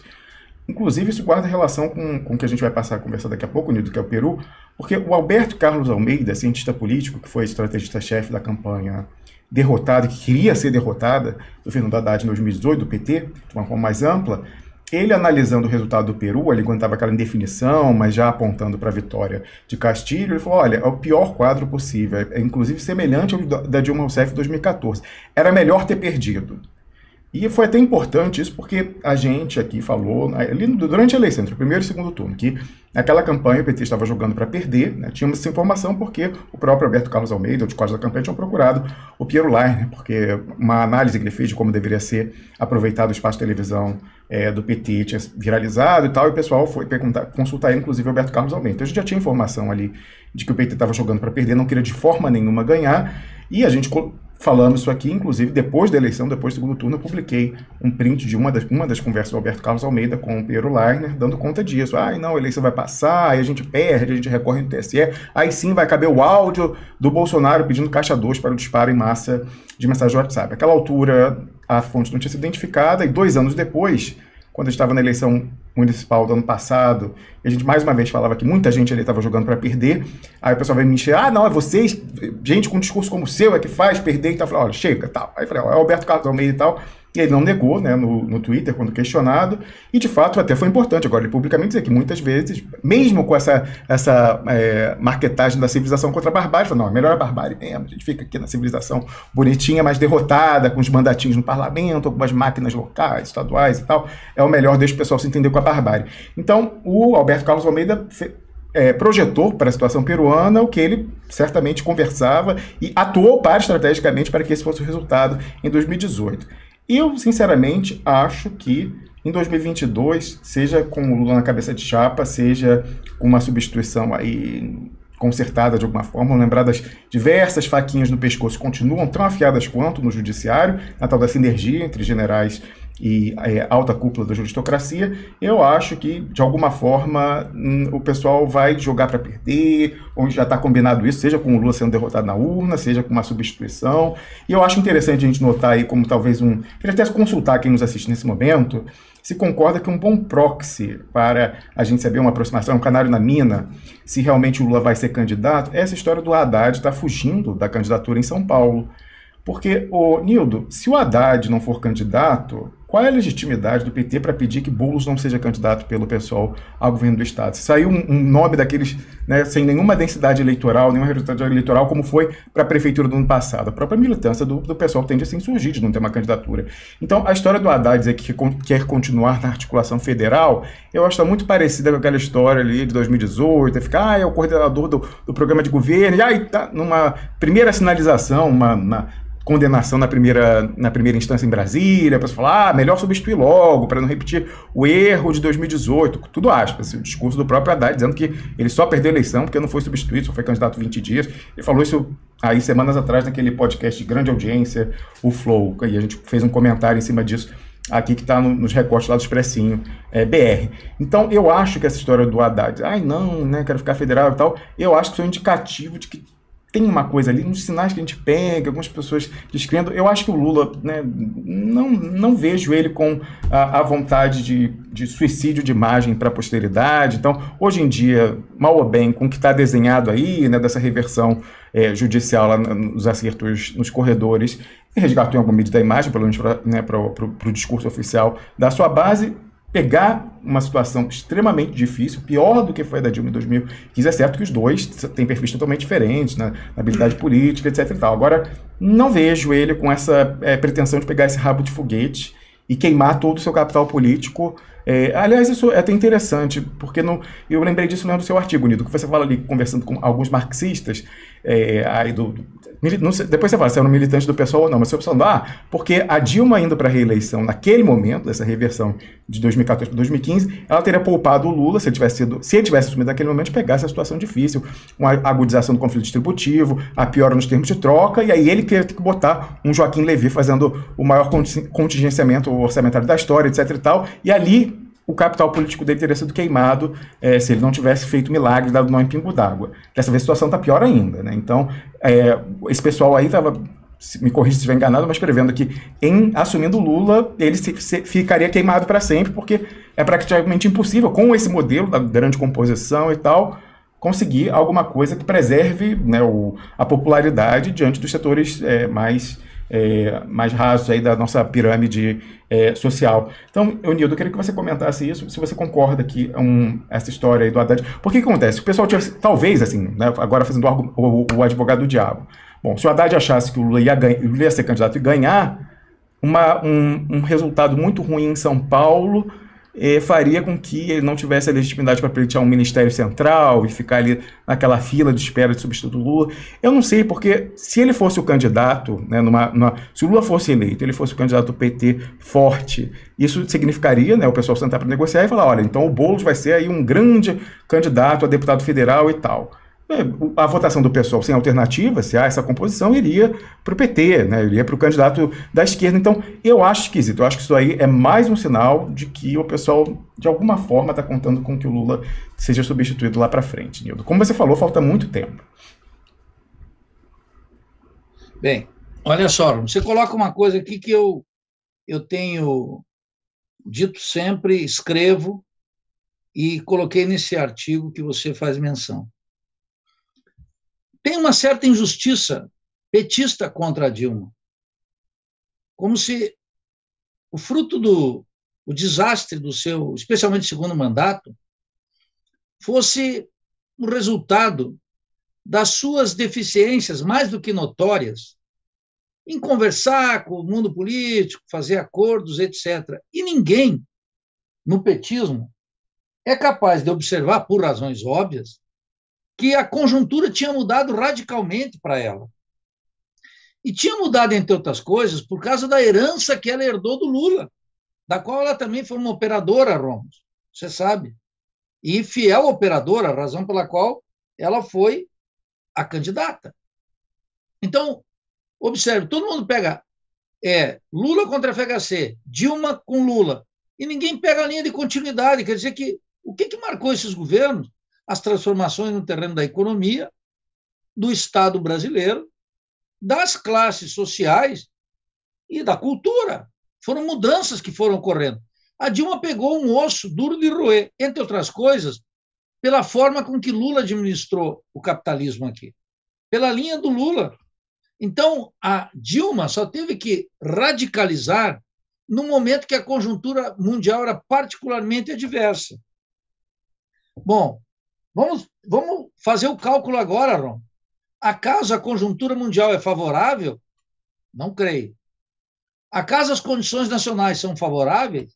Tampouco creio. Qual é o risco que nós corremos? Eu adianto aqui para você e para os expressionautas, já que ninguém está nos ouvindo, segundo o YouTube. O Lula vai fazer uma administração capitalista da crise e aplicaria um ajuste em nome da esquerda. Porque, a despeito de você e eu acharmos que não, Romo, a esquerda no Brasil para as massas é Lula. Não importa que ele diga que ele é um liberal. Ele mesmo já disse várias vezes, eu sou um liberal. A Dilma é que tem formação doutrinária. O Lula tem muito de oportunista, de político, espertalhão, vulgar, como eu digo.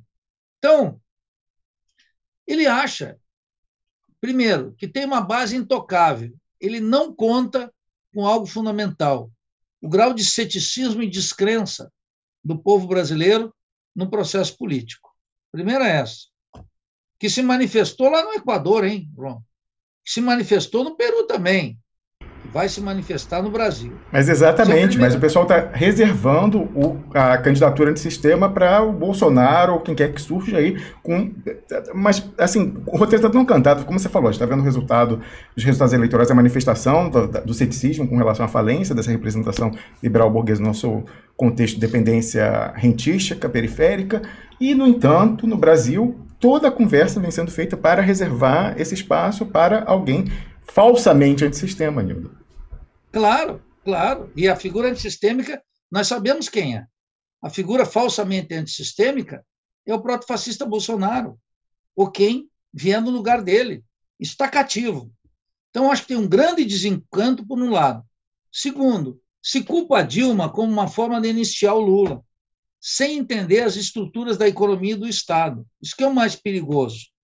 Isso é muito perigoso, porque eu digo que é uma injustiça do petismo com a Dilma, embora eu não esteja aqui para defendê-la, porque, como eu sempre digo, ela foi muito corajosa, de princípios, valente, nas condições mais terríveis da tortura, da cadeia, da ditadura, como ela foi absolutamente covarde na presidência da República. Grande responsabilidade de Lula e de Dilma na situação das Forças Armadas, que agora decretaram um silêncio de 100 anos para a questão do Pazuello, mostrando que lá tem uma linha, que tem uma hegemonia e etc., se atribui a Dilma. Mas o grande ponto é que ela pegou uma casa que estava muito complicada por causa dos governos do Lula, que ela ajudou a administrar. Essa linha de continuidade ninguém observa. E a crise agora, Roma, é muito maior do que a Dilma pegou em 2010. E as condições de aprofundamento da dependência, o avanço do rentismo, a valorização fictícia, a crise mundial, são ainda mais graves, infinitamente mais graves do que foram em 2002. Não tem nem comparação. De tal forma que a desilusão com o Lula tende a ser gigantesca. E, nesse sentido, enquanto a esquerda não superar historicamente Lula, isso só pode ser com uma negativa gigantesca, clara, absoluta, não basta ir para Paris, tem que fazer coisas mais radicais aqui, tudo que o Lula fizer será em nome da esquerda. Eu, você, PSTU, todo mundo vai pagar esse pato aí, não é? De tal maneira que as questões que estão colocadas aí são questões gravíssimas, uma grande desilusão com a esquerda. E a direita vai fazer o quê? A esquerda é Lula, porque a direita faz isso. Quem é a esquerda no Brasil? É Lula. E o Lula está com toda a esquerda, com todos os comunistas, e aliançado com a velha política. Eles vão vir com o bordão, já está pronto. Com os maconheiros, com tudo que eles estão falando aí. E tem que saber como é que é num país em que os partidos não politizam. Por que o discurso da maconha, do comunista, da mamadeira de piroca pega? Porque os partidos, Rômulo, não politizam. Eu vi o deputado hoje, o Rosendo, lá do Ceará, falando o quê? Vacina no braço, comida no prato. Isso não é consigna. Não pode ser. E olha que eu gosto dele e tantos outros. Não pode ser esse bordão. Os partidos tinham que politizar. Ele se recusa à politização. Por quê? Por causa da sobrevivência partidária. Sobrevivência eleitoral. O mandato, minha vida por um mandato. Eu digo sempre, eu de vez em quando falo com o Requião, né? Você sabe. E o Requião está fazendo política sem mandato. E está fazendo política. E tem que ser assim. No petismo, Olívio Dutra, lá em Porto Alegre, faz política sem mandato. E o Leonel Brizola fazia política sem mandato. Então, essa ideia de que política no Brasil se faz com mandato e eleição é uma ideia pequeno-burguesa, medíocre, que tem nos afundado. e precisa ser denunciada como tal. A crise vai varrer isso aí. A crise já mudou tanta coisa nos últimos 2 anos, Rom, aqui no Brasil e na América Latina, que nós temos que registrar. Tem uma crise gigantesca aqui. O que eu quero deixar de recado contigo nisso, né, nessa toada aí, que parece que a gente está em acordo, tem um Brasil novo, com uma crise no meio gigantesca. A Fórmula 2002 não funciona mais, ao contrário, dá cartas para a direita. E agora tem uma coisa pior ainda. Tem uma direita na presidência da República, com os instrumentos da presidência da República, e que não vacila em afirmar um radicalismo político de direita, ganhando uma grande parte da população para esse ideário, em tempos de crise. Se a esquerda não politiza, é claro que a direita tem amplas chances eleitorais e, mais do que isso, política. Eu acho, Rom, eu já falei aqui há mais de um ano, falei lá em 2018, e vou repetir aqui. O que Bolsonaro quer é, depois de muito tempo, criar uma base de massas da direita no Brasil. Por isso, flerte com Trump, com Lasso, com todo mundo, com a direita. Por isso, esse aparente irracionalismo, esse caráter tosco do Bolsonaro, que eu nunca repito isso, não trata seus eleitores como manada, nada disso. Por quê? Porque aí tem uma operação política muito sofisticada, muito bem feita, contra nós. Nós seremos as vítimas dessa política. Eu não estou aqui elogiando Bolsonaro, nada, nós é que vamos sofrer as consequências. E, sobretudo, os revolucionários nós vamos sofrer as consequências. Porque o deputadinho liberal de esquerda, esse vai ter vida longa aqui. Mas os radicais, os intelectuais, os comunistas, os revolucionários, efetivamente, talvez eu tenha que passar um verão caloroso contigo aí na Suíça. Eu não gostaria, mas vendo a história latino-americana, eu sei como é que é. E eu não vou ter que passar só esse verão que você não topa aí, mas também vou ter que passar um frio que eu também não topo. Quer dizer, vai ser o pior dos mundos possíveis. Eu quero ficar aqui, comendo pinhão, tomando chimarrão, de vez em quando indo para a praia, lendo, discutindo, correndo esse Brasil da rapadura, né? do Câmara Cascudo. Aliás, aqui, uma pequena... Câmara Cascudo ontem foi banido da Fundação Palmares, é outro que não pode. Olha, o Câmara Cascudo, hein? Foi tirado lá. Tem um livro, uma joia rara, que precisa ser restaurado. Os caras dizem, não, isso aqui tem muito mofo, além disso, esse autor não presta, e estão tirando.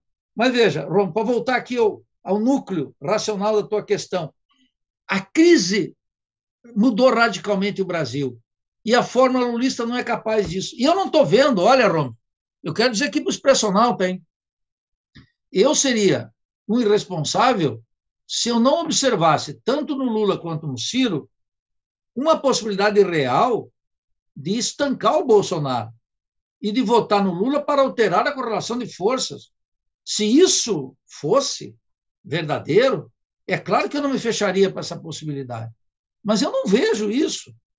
E, claro, embaixo, os cálculos de gente como do Haddad, para entrar nessa questão que você está mencionando aí, o Haddad corre 2 riscos agora, né, o Rômulo. Primeiro, que ele tem um adversário que é o Boulos, que é um lulista fora do partido.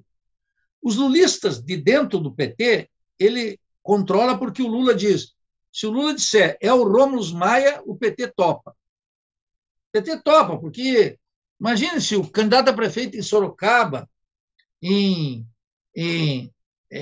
Moema, em São Bernardo, vai brigar com o Lula. O que o Lula disser é lei. É um partido sem nenhuma convicção. Brigam dentro, nos instrumentos, mas o Lula que determina em última instância. Então, o Lula está dizendo, olha, se eu me eleger e tiver que buscar uma alternativa, o Haddad é alguém fiel a mim e fiel à minha herança. Ô, Nildo, só reforçando isso, me marcaram numa publicação de um influenciador desses que fica sendo repercutido pelo Piguinho Vermelho e tal, 171 e adjacências, e já começou a essa altura, eu vou achar o print aqui, talvez, não sei se eu retuitei, mas já começou a repetir aquela história de 2018, que era o ano eleitoral, falando assim, meu candidato em 2022 é o Lula, ou quem o Lula e o PT indicarem. Gente, mas tão cedo o pessoal já está nessa história, nessa consciência. Assim, olha, a coisa. Eu estou falando, estou desconfiado dessa história, Nildo. Não, sim, veja. Está tudo muito aberto. Então, a gente está falando aqui, em alguma medida, sobre hipótese, mas nós não estamos falando sobre outro planeta. É claro que as condições políticas. E aí eu opero numa toada, né, Ron? Eu não acho que nós estamos vivendo uma situação de normalidade política. E, portanto, não posso pensar que não existe possibilidade do Lula não ser candidato. Tudo indica que ele pode ser. Tudo indica, mas eu não arrisco nada sobre o futuro. Eu digo, olha, a crise é forte, é violenta, e o Lula não tem uma alternativa para tal. E o cálculo dessas figuras que estão dentro do PT, lá dentro do PT, o que o Lula diz é ordem. O Lula diz é ordem. E o Lula, por exemplo, o Lula nem no impeachment está. Nem no impeachment está. Não adianta a Gleice sair dizendo, quem é a Gleice na fila do pão? Lamento. A Gleice não conta. Aliás, a Gleice não dá um passo sem consultar o Lula. Não dá um passo. É uma lástima que uma presidente de um partido não tenha autonomia política e intelectual para dizer, aqui, até lá, vamos discutir aqui. O Lula é soberano, porque o carreirismo político dentro do PT é absoluto. E ninguém topa enfrentar o Lula. Ninguém. A não ser de forma cifrada, dando uma caneladinha aqui, mas ele sabe que agora o Lula de volta, inclusive todos eles são muito dependentes da volta do Lula, o Romos. Tu sabe, né? Como é que é a máquina eleitoral, etc. E o Haddad não vai dar nenhum passo sem o Lula. E o Lula está dizendo, olha, eu tenho o Boulos, que é lulista, mas eu preciso de um candidato aqui, porque nós não podemos entregar o PT de São Paulo, onde está concentrado 60% do PIB, e sobretudo na capital, para alguém estranho no ninho. Mesmo que o Boulos seja um lulista, ele não é do PT, ele é do PSOL. Então, complicou a vida do PSOL e deixou o Lula com duas candidaturas lá. Pode ser o Boulos, que na pesquisa de ontem, o Haddad figura, mas o Boulos também figura, atrás do Haddad. Mas o Haddad teme uma derrota, porque do ponto de vista individual, Rom, uma derrota para o governador de São Paulo o desautoriza para a sucessão do Lula, porque eles têm um calendário pronto. Não tem crise, não tem militares, não tem Supremo, não tem tribunais, não tem dia e noite. É o seguinte, uma eterna manhã de sol, que nós vamos disputar a eleição de 2022 e vamos ganhar. E nesse contexto, se o Haddad acumular uma derrota em São Paulo, ele se desacredita da última vitória moral que ele teve, que foi ter 47 milhões de votos para presidente da República. Por isso que o Haddad não quer. Mas o Lula, que faz um cálculo só dele, diz o seguinte, eu quero me eleger e quero me reeleger. Fica aí de novo. Então, o Haddad pode ser meu chefe da Casa Civil. O último chefe da Casa Civil que fez esse plano se chama José Disseu. E não está aqui mais entre nós. Não pode operar política. Ele opera e tal, mas o Zé Disseu era o sucessor do Lula, não era a Dilma. Era o Zé Disseu. Mas, no meio do caminho, tinha um tribunal, uma pedra, muito mais do que uma pedra. E o Zé Disseu dançou. O Haddad quer fazer essa operação, provavelmente. Quer ser o chefe da Casa Civil do Lula. Como o Lula diz, o Haddad é uma grande liderança, ele teve 47 milhões de votos. Ele fortalece o Haddad. Mas quando ele fortalece o Haddad, é que ele está dizendo o seguinte, além do Haddad, ninguém. E o Haddad é o mais lulista dos petistas paulistas. Então, ele diz, o Lula não deixa ninguém nascer em volta dele. Não tem liderança. Então, agora o Haddad fica nas circunstâncias de que tem um aprendiz do lulismo, que é o Boulos, lá em São Paulo, disposto a sair para governador. E hoje está nos jornais aí, nas crônicas, etc., que o petismo está propondo para o Boulos ser deputado federal. E na próxima, então, a candidata a governador seria o Boulos. Prefeito no caminho. Seria a prefeito, exatamente. Mas como você vê, o Boulos deve olhar para o Freixo e vai dizer assim, a promessa para o Freixo durou 24 horas. Aqui em São Paulo, deve durar 15 minutos. Quem é que vai acreditar nessa conversa, né? Então, está por ver se essa disputa eleitoral, esses cálculos, é muito interessante talvez a gente entrar aqui no quadro peruano, equatoriano e chileno, para mostrar como o ânimo latino-americano está mudando. E as eleições de 2022 no Brasil será num território latino-americano. Nós não estamos na Finlândia e nem na Tchecoslováquia, nem na Eslováquia. Nós estamos na América Latina. Eu acho que tem um componente da eleição de 2022 será um grande desencanto com a política, em amplos setores sociais. Se manifestou no Chile, se manifestou no Peru e se manifestou no Equador. No Equador, inclusive, eu já disse aqui, não importa se Andrés Arauz ou Guillermo Lasso, tanto faz. O Pachacuti deu 2 milhões de votos nulos e brancos, que dariam a vitória tranquilamente para Andrés Arauz. Mas ninguém na esquerda equatoriana, na esquerda indígena, queria a volta de Rafael Correa, que é o Lula de lá. Então, é uma situação dramática, não é brincadeira. O sistema político está em redefinição. Hoje a gente não conversou aqui, mas veja, tem eleições na Nicarágua. O Daniel Ortega ontem mandou prender quase uma dezena de pessoas, e entre os quais 3 ou 4 candidatos presidenciais da oposição. Mandou prender ex-general sandinista, mandou prender figuras. A Dora Maria Teles, que é uma guerrilheira, foi da luta armada sandinista das primeiras, ele mandou prender. Eu até fui ver, Ramos, olha que coisa, vale a pena te mostrar aqui. Ele ficou baseado numa lei que eles editaram lá, sabe quando? Em dezembro. A Lei 10.055. E essa lei, Romo, para você é uma preciosidade, eu vou te mandar depois, mas você pode buscar aí. É a Lei de Defesa dos Direitos do Povo, a Independência, a Soberania e a Autodeterminação para a Paz. Ela só tem 2 artigos. O primeiro, que é o conteúdo, e o segundo, que entra em vigor na data de sua publicação. Olha só.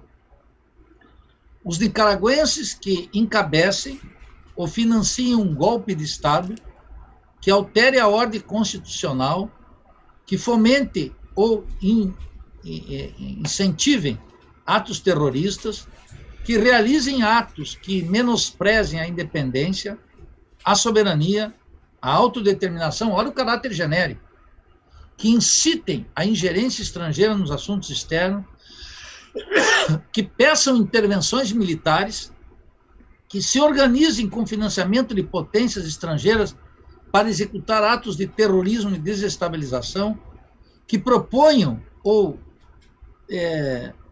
articulem bloqueio econômico, comercial e operações financeiras contra o país e suas instituições, aqueles que demandem, exaltem ou aplaudam a imposição de sanções contra o Estado da Nicarágua e seus cidadãos, e todos os que lesionem os interesses supremos da nação contemplados no ordenamento jurídico serão traidores à pátria, razão pela qual não poderão optar por cargos de eleição popular sem prejuízo de ações penais correspondentes estabelecidos no Código Penal da República Nicaragüense. Veja, Ron, essa é a lei.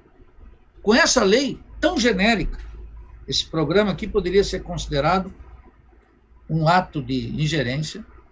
E, claro, a raiz de algo que os Estados Unidos, o governo Biden fez essa semana, que foi determinar o bloqueio de 3 filhos de Daniel Ortega e do presidente do Banco Central, já determinou, dia 9, hoje é dia 15, dia 9, Biden mandou bala. Diz, olha, o presidente do Banco Central, 3 filhos e um parlamentar, o líder da bancada no Congresso, na Assembleia Nacional, estão já com bloqueios nos Estados Unidos e sendo, tal como ele atentou contra a Venezuela. De tal maneira que as eleições são em novembro, lá na Venezuela, lá na Nicarágua. E o Daniel Ortega, que seu irmão Humberto Ortega, que foi líder da guerrilha, é um dos homens mais ricos da América Central, se não for o mais rico da Nicarágua, ele está atuando em consequência com uma lei dessa natureza aqui, que é a Lei número 1055, que eu ficaria... Isso é um estado de exceção, praticamente. É claro que o imperialismo atua na América Central e sempre atuou, mas é claro que essa aqui é uma lei que vai colocar toda a oposição ao Daniel Ortega, inclusive uma oposição anti-imperialista, na cadeia, como já está, sendo preso, alguns sem mandatos de segurança, só por ordem do Ministério do Interior, criando um clima em que Daniel Ortega monta um cenário eleitoral que é, depois de mim, o dilúvio. Então, de tal maneira que não tem alternativa. Você veja que, olha, a Revolução Sandinista, mês que vem, 19 de julho de 79, foi uma data luminosa na América Latina. Como ela se degradou, né? E não basta que seja Daniel Ortega, ainda a vice-presidente é sua mulher, Rosário Murillo. E eles, a família, domina uma grande parte dos negócios. De tal maneira que o tema da corrupção, olha, Roma, o tema da corrupção nas eleições no Brasil vai voltar com muita força. Sabe por quê? Porque ele está no meio de nós. E agora, na eleição peruana, uma das questões mais importantes para a vitória do Pedro Castillo foi precisamente o fato que ele denunciava a corrupção. Nildo, vamos pegar então esse avião para Lima. Ó, mostrar aqui que eu tinha ficado devendo, para você ver que eu não estou aumentando não. Tá aqui o print, a gente faz o print antes que qualquer problema faça com que essa manifestação deixe de existir, do Alberto Carlos Almeida, ó, em que ele botou um print lá das atas, né, da apuração parcial, e comentou em cima o seguinte, ó, a eventual vitória, aspas para ele, ó, a eventual vitória da esquerda no Peru está com a cara da vitória de Dilma contra Aécio. Era melhor ter perdido. Era melhor ter perdido. Continua ele. Castilho não terá 10% dos deputados. E lá não é possível obter-se apoio deles por meio de emendas no orçamento e cargos. Que aí Caio Max me marcou e falou o seguinte, Rômulo Maia, lembra algo de 2018, essa fala aqui do Alberto Carlos Almeida, estrategista-chefe da campanha do Haddad naquele ano? Eu falei, se lembra, né? Aí eu falei, ó, incrível. O cara joga para perder, mais de uma vez, assume, e ainda tem gente querendo me encher o saco por expor jogo de cartas marcadas lá e, muito provavelmente, ano que vem também. Eu falei, não ferra, porra. Aí botei aqui embaixo, comentei, quem acha que 2022 será diferente? E aí você comentou embaixo o seguinte, Nildo, você falou, poxa, peraí. Ó, cadê? Agora eu tô lembrado disso aí. Você comentou aqui, ó, quem disse que é preciso maioria no parlamento para governar? Explica melhor isso aí, Nildo Orix. Ah, boa. Eu não estava... Eu vi aquilo ali e eu disse, bom, aqui tem um problema. O que eu quero dizer é o seguinte, Dilma e Lula, eles tiveram uma característica fundamental, que eu sempre reivindiquei aqui, jamais convocaram o povo para a luta política. Nunca. Não só contra o impeachment, mas, inclusive, num algo que, para mim, é muito sagrado, que é essa lei absurda que a Revolução Brasileira terá que revogar, que é precisamente essa lei da partilha. Então, veja, quando um governo se elege e não tem maioria, ele só tem uma alternativa, Ron, é convocar o povo. E a convocatória do povo não é incompatível com a democracia. Ao contrário, tem uma visão liberal de política que supõe que, bom, feitas as eleições, o parlamento domina, como se nós estivéssemos, digamos, na Finlândia. Você usou aí a Finlândia como uma alternativa para o calor, indo mais para o norte ainda. Eu digo, não, convocar o povo faz parte de uma tradição presidencialista nossa. Eu vou tocar alguns elementos do Peru aqui que são extraordinários. Então, aqui na América Latina, o pensamento liberal trata de exorcizar o caudilismo, que, na verdade, é o nosso presidencialismo. E quando eu olho o parlamento aqui, e agora os espanhóis olham o parlamento também lá, e dizem, pô, é uma podridão completa, hein? E não só o parlamento, também a monarquia, né? A monarquia é um escândalo. Então, todas as instituições estão derretendo. Aqui na América Latina, o povo sempre escolhe uma liderança. Olha que coisa impressionante. Essa sociologia enlatada que vem dos Estados Unidos e da Europa, que quer implantar aqui um parlamentarismo, esquece que o povo acredita nas lideranças políticas. Isso vem desde Simão Bolívar e atravessa todo o presidencialismo nosso. Uma das razões do avanço da direita na América Latina, sabe o que é, Ron?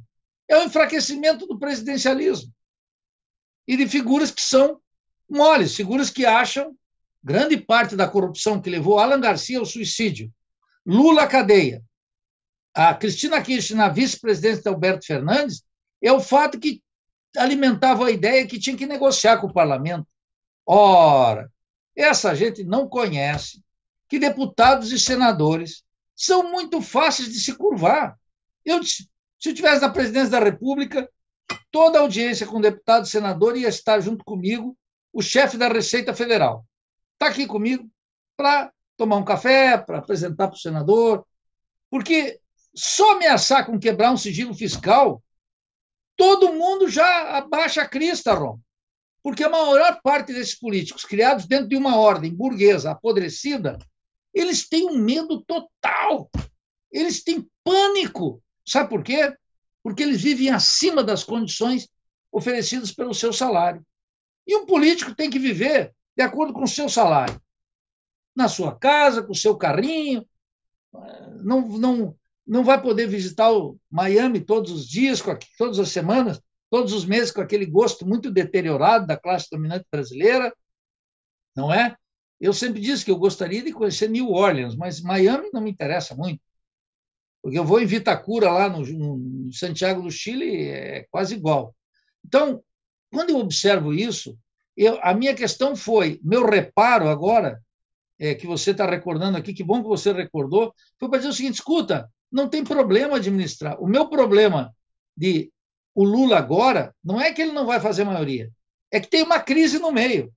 Não é a bancada parlamentar, é uma lógica de situações extremas que está exigindo o radicalismo que a direita oferece, a esquerda não. Esse é o ponto. E não o parlamento, nem o controle dos meios de comunicação, por mais nocivos que eu saiba, porque é muito pior que o Congresso, são as televisões. Muito pior, Ron, porque se eu estivesse na presidência da República, nós já ia fazer um duplo expresso, que ia ser um café duplo expresso com leite e rosca. Ia ser uma coisa grandiosa, assim, para turbinar para milhões. Não esse esforço titânico de base, desprendido de interesse que você faz aqui e outros também fazem. A minha querida amiga Elane Tavares, lá na Rádio do Campeche, todo sábado, vai lá há anos, fazendo uma rádio comunitária, falando. Isso é que um governo tem que fortalecer. Criar um sistema midiático paralelo, rebelde, uma coisa crítica, que abra o debate e que faça crítica a tudo e a todos. Porque é nesse terreno da crítica a tudo e a todos que nós vamos separar os hombres de los ninhos, os oportunistas daqueles que têm convicção, Ron. Porque a grande maioria quer navegar nas ondas da pesquisa eleitoral, entendeu? Sobretudo parlamentares, deputados, senadores, candidatos a prefeito, a governadores, e eles vão rebaixando aí as exigências intelectuais e políticas. Então, a minha posição naquele Twitter ali foi para dizer, olha, o presidente tem que, na melhor tradição latino-americana, convocar o povo. Convocar o povo. Olha, lá no Peru, o Pedro Castillo foi jogado nas cordas para soltar uma carta aos peruanos. E ele disse de jeito nenhum. E veja, mais uma coisa, hein, Ron? Pedro Castillo afirmou, no terreno dos costumes e da moral, uma convicção conservadora. Desde ser contra o casamento gay, olha só, hein? Ele esclareceu a posição dele, muito claramente estabelecido lá. E ainda assim está prestes a ganhar a eleição. Por quê? Porque o tema moral não era um problema no Peru. Embora a discriminação exista e corra solta. O racismo existe e corra solta. O machismo, a homofobia e outra coisa. Lá tem uma coisa também muito importante, hein? O racismo inclusive, contra os japoneses, hein? O Alberto Fujimori venceu reclamando que ele era parte de los cholos, os cholos lá no Peru, porque ele é de origem nipônica, né? ele é japonês, a Keiko também diz, eu sei o que é sofrer discriminação. E eu vou te dizer, Rom, eu descobri que os japoneses no Brasil sofrem uma grande discriminação. Sabia? Eu vou contar um caso aqui para os expressonautas. Eu tinha um aluno brasileiro japonês. Esqueci o nome dele. E no exame final, um dia ele terminou o exame e ele me deu uma caixinha de chá. Aí eu falei, opa, o que é isso aqui? Mas ele estava com uma camisa da Argentina. Aí eu falei, bom, cara, como é que tu é brasileiro e está com essa camisa da Argentina? Ele falou, mas porque a minha mãe é argentina. Aí eu comecei a discutir com ele e ele falou, é duro, Nildo. Eu falei, duro que ser argentino? Também, tu tá com a camisa dos argentinos aqui, aí, da seleção argentina, aí tu não tá querendo vida mansa. Ele falou, não, porque eu sou japonês. E eu falei com a Érica, uma outra aluna minha, ela disse, Nildo, é uma tremenda discriminação com os japoneses. Os japoneses no Brasil, eles, na minha experiência com os alunos, não quero estender, mas quero registrar aqui, eles se sentem profundamente discriminados. Eu vi isso tanto nos japoneses, meus alunos, quanto nos negros. O mesmo fenômeno. Eu sei que são de magnitudes diferentes, por causa da presença japonesa. No Brasil deve ser o quê? 1,5 milhão, máximo. E a população preta e parda, segundo a classificação do DIEESE, é 52%, muito maior. Lá, a Keiko Fujimori reclamou isso, mas ela tinha no outro lado agora o Pedro Castillo. Não vamos esquecer, Rom, que Alejandro Toledo, que foi presidente peruano, era também de origem camponesa e indígena, e pele escura, embora fosse funcionário do Banco Mundial e tivesse vivido em Washington. E passado por Harvard.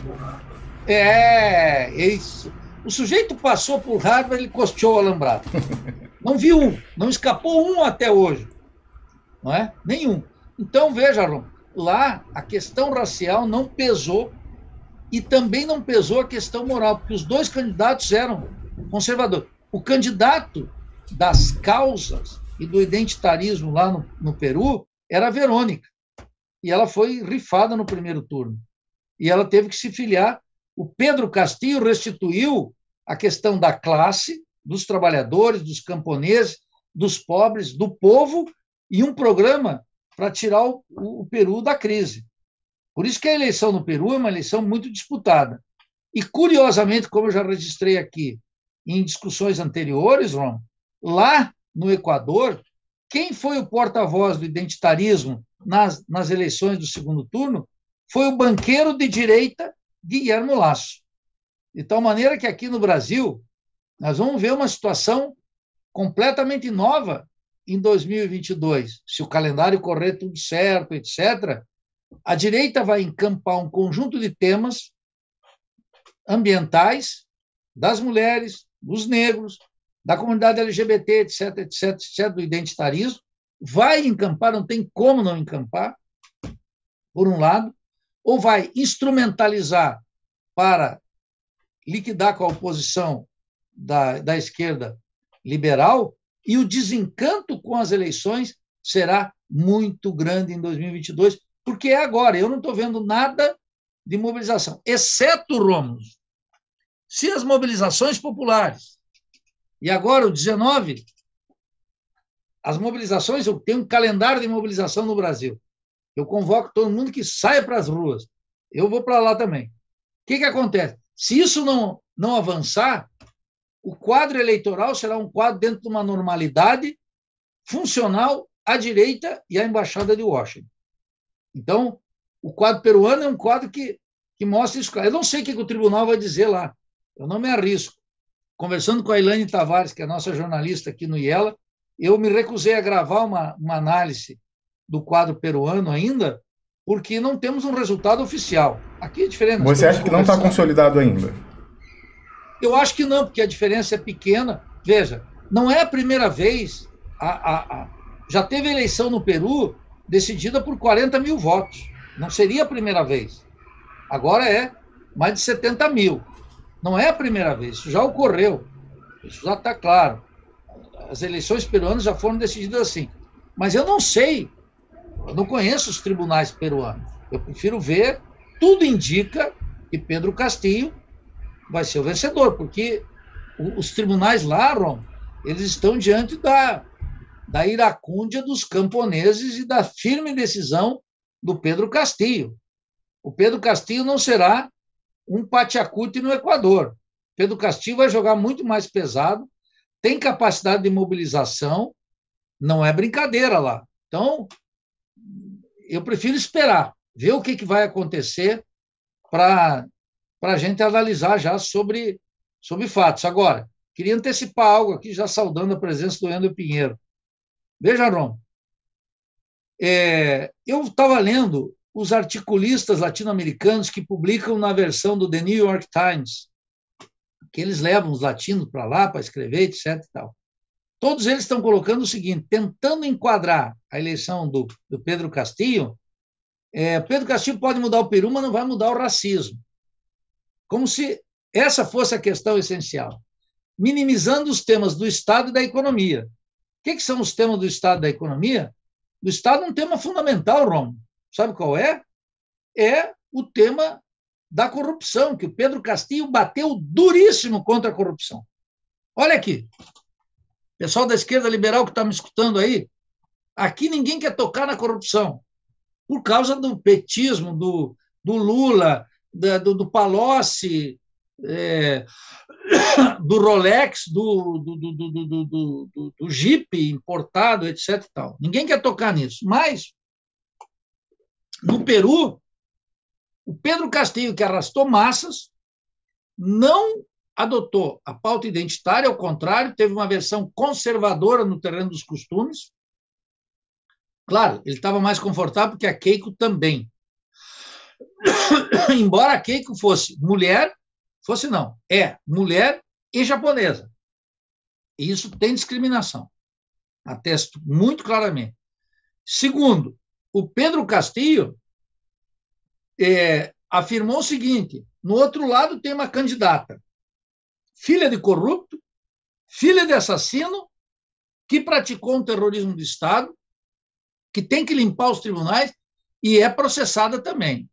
Então, o tema da corrupção lá no Peru foi um tema que presidiu as eleições. Esse tema não está esgotado no Brasil. Não está esgotado pela direita, e é uma lástima que a esquerda não toque nesse tema, porque esse tema, mais do que uma reminiscência udenista, é um tema central da vida política latino-americana, Ron. Nós não podemos aceitar ladrões, sejam na presidência da Nicarágua, como numa candidatura no Brasil. Nós não estamos acusando aí a família Bolsonaro de vinculação com os milicianos e de peculato lá com os mandatos. Nós não temos que aliviar para a questão da corrupção. A questão da corrupção é inaceitável para as maiorias na América Latina e é inaceitável para nós, militantes socialistas e revolucionários. Isso não quer dizer reduzir a política moral, mas isso quer dizer que um político nosso, de esquerda, tem que ser um político limpo, que viva do seu salário e da sua dignidade, e que não fique pegando a política como uma forma de enriquecimento. Isso é um postulado ético profundo. Eu tenho uma profunda convicção sobre isso. E a esquerda liberal não consegue tocar nesse tema no terreno eleitoral, deveria, porque ia colocar a família Bolsonaro em maus lençóis. E tem que discutir isso aí. E não tem que ter medo. Percebe?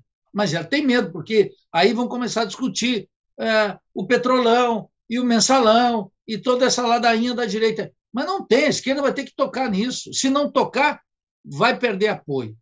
Então, eu acho que esse é o tema do Peru, uma lição muito importante. As 3 eleições, Ron, no Peru, no Chile e no Equador. Nas 3 imperou uma lógica de radicalismo político, de tensões políticas.